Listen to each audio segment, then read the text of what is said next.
In this third part of the unit, we're going to focus our attention on corporate communication.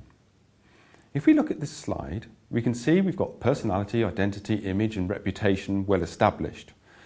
But what links all these units together is corporate communication. Corporate communication provides us a framework in which we can understand how organisations communicate with stakeholders.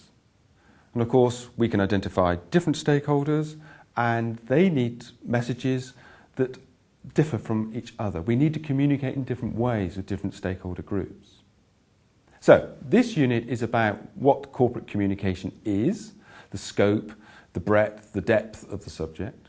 And it's also about the individual tools and media that we use to communicate with investors, the communications we use to communicate internally with our employees, externally again with the government through public affairs, issues management, and of course, a very important part of the syllabus is about crisis communications and how organisations use corporate communications to monitor in advance of crisis and then during and after crises and disasters have hit organisations. Corporate communication is the oil that makes and helps reputation develop. Corporate communication is used by stakeholders to understand the organisation that they're focusing on. And therefore, understanding corporate communication, understanding the tools, the media and the messages that are used is really fundamental to this unit. To deliver this part of the unit, again, case studies are going to be very, very important, crucial part, and I've listed several of these in the tutor resources. One book, however, that you need to look at, in addition to the one that covers the unit as a whole, is this one by Cornelissen on corporate communication. Now, this might look a little theoretical, but it's not. There's lots of practical application of theory in this particular book, and it's written in a way that it's digestible. So please access that book and become familiar with some of the concepts that Cornelissen introduces us to. It's very, very useful.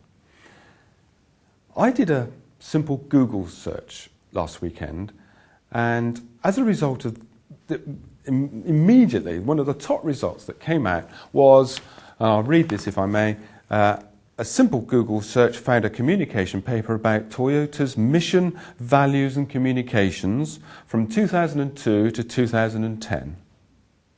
I thought that would make an excellent discussion topic for you to use within a workshop, particularly with the financial turmoil that's hit all of our economies, that you can now look at what Toyota planned in 2002, and just as we're nearing the end of that process, what might have happened to them now and the actions that they, as a major car manufacturer, are suffering because they're suffering so badly. So I think there are case studies all around for us to pursue, and as I said, I found that with a simple Google search. There are examples all around us, wherever you are in the world. Use the resources that are local to you to find examples for students, candidates to discuss. Because through discussion, they will start to understand the richness of the subject, but they will also understand or begin to appreciate how these different parts link together. This subject is about personality, identity and image, and of course that develops reputation.